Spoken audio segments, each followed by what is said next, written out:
Oke, halo selamat siang. Kita ketemu di Alkitab dalam berita. Kita mau lihat kebenaran firman Tuhan melalui berita-berita yang ada di sekitar kita. Berita hari ini saya akan ambil dari pikiranrakyat.com dalam hal bagian spasi. Ini adalah bagian tentang hiburan, ya. Beritanya seperti ini. Agar cover lagu di YouTube tidak didenda 500 juta, begini caranya. Ditulis oleh Adrian Rahmadi, 4 September 2020 jam 7.00 WIB tadi pagi, ya. Oke, beritanya seperti ini. Sekarang sedang marak musisi menyuarakan pentingnya menghargai hak cipta lagu, khususnya permasalahan mengenai cover lagu di YouTube. Jadi berapa lama ini ada ramai masalah cover lagu di YouTube yang kemudian dipermasalahkan oleh para musisi. Tetap saja ada sebagian YouTuber yang melakukan cover lagu di YouTube dengan tidak mengindahkan aturan mengenai hak cipta lagu tersebut. Melalui kanal YouTube pribadinya, Dunia Manji,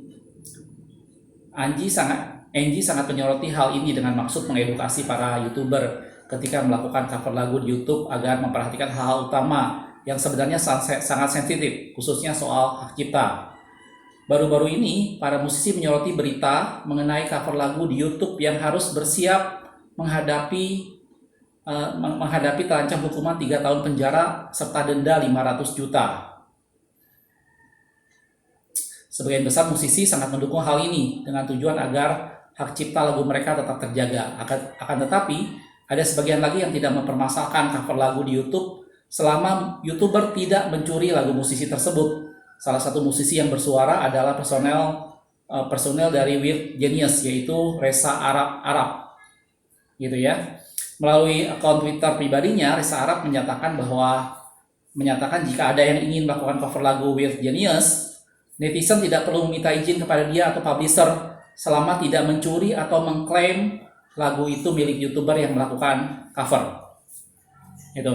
Nah, berita ini adalah berita yang cukup menarik karena saya melihat bahwa lagu itu menjadi sesuatu hal yang menjadi bagian kehidupan kita. Itu menjadi salah satu sarana hiburan yang sangat diminati oleh banyak orang dari semua golongan, mulai dari dewasa, anak muda sampai dengan anak-anak kecil. Mereka masing-masing biasanya lagu menjadi salah satu hiburan yang menarik. Di samping tentunya hiburan secara secara visual, dalam arti seperti film. Karena lagu bisa dinikmati di mana saja, orang menyalakan lagu pada saat bahkan pada saat belajar, pada saat dia di mobil dan di mana-mana, gitu ya.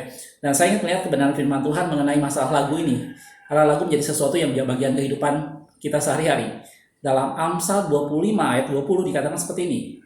Orang yang menyanyikan nyanyian untuk hati yang sedih adalah seperti orang yang menanggalkan baju di musim dingin dan seperti cuka pada luka. Jadi lagu berpengaruh pada perasaan hati seseorang. Karena itu di Amsal katakan orang yang menyanyikan nyanyian yang sedih untuk hati yang sedang sedih, menyanyikan lagu untuk hati yang sedang sedih, itu seperti orang yang menanggalkan baju di musim dingin, sesuatu yang mengakibatkan keadaannya semakin parah dan seperti cuka pada luka, semakin menyakitkan. Jadi lagu bisa membuat seseorang perasaannya akan menjadi bangkit, tapi di satu pihak lagu juga bisa membuat orang perasaannya menjadi semakin terpuruk, tergantung dari lagu yang dinyanyikan atau lagu yang didengarnya.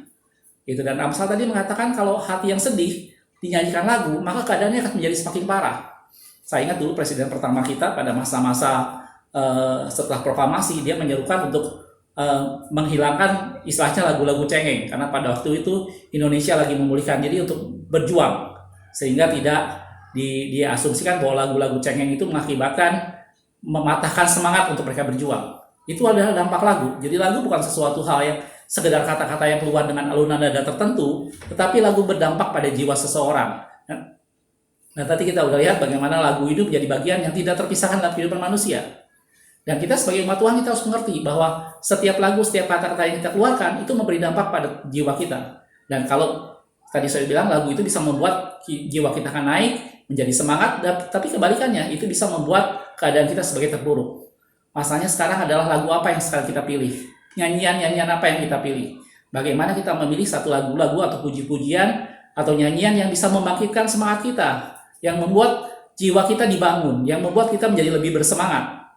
Gitu.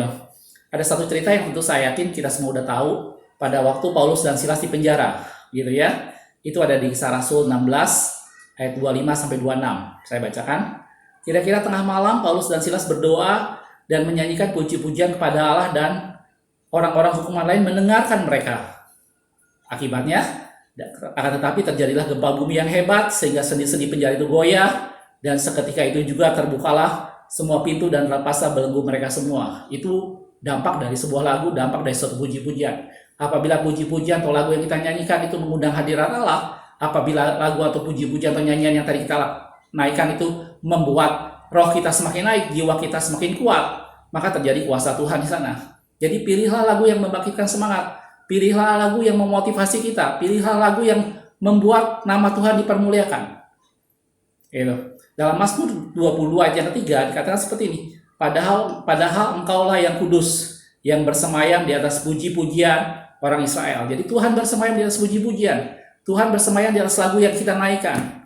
Gitu. Saya tidak anti dengan lagu-lagu dunia atau misalnya lagu-lagu K-pop atau apapun juga, tapi saya selalu menekankan pada anak-anak saya, kalau menyanyikan satu lagu atau mendengarkan sebuah lagu, paling tidak kita perhatikan apa kata-kata dari lagu itu. Kalau itu lagu bahasa asing, misalnya bahasa Korea atau bahasa Inggris, tentunya kita harus cari tahu apa arti di balik kata-kata di lagu itu, karena itu mengandung pesan yang disampaikan, dan pesan itu akan berpengaruh pada kita. Jangan sampai itu menjadikan nyanyian buat hati yang sedih, seperti orang yang menanggalkan baju di musim dingin, atau seperti cuka pada luka. Biarkan nyanyian atau lagu yang kita dengar itu memotivasi kita, membuat kita semakin naik, membuat semakin meninggikan nama Tuhan. Makasih sudah menonton. Kita ketemu di video berita selanjutnya. Aku melihat, aku memandang, aku memperhatikan, dan menarik suatu pelajaran di dalamnya. Tuhan berkati.